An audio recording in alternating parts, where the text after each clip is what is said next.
উনি চাইলেন, এরকমভাবে জল ভরে গেল। কিনো ধরে এইভাবে সূর্যের দিকে তাকালেন, আগুন জ্বলে গেল। এবার তিনি নিজেই না না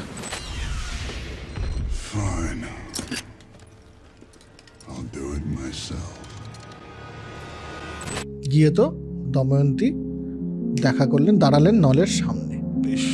এবার এই যে সিনটা, এটা যা রোম্যান্টিক সিন, সেটা একমাত্র তুই জাস্টিস করতে পারবি। তিনি বলেন, বাহুক ঘুমন্ত অবস্থায় নিজের পত্নীকে ছেড়ে চলে গেছে এরকম কোনো মানুষকে তুমি চেনো? ওফ, হোয়াট আ ডায়লগ! ধর্মজ্ঞ পুরুষ কি বিনা দোষে নিজের ভার্যাকে ত্যাগ করতে পারে? মানে এখানে তো পেছনে আমি বলছি ভায়োলিন বাজছে, দময়ন্তী একেবারে মানে ভেঙে পড়েই বলে যে আপনি বুঝতে পারেননি যে আমি কেন এটা করেছি। তখনই পুষ্পবৃষ্টি দেবদুন্ধুবি বাজা শুরু হয়, মানে মিউজিক।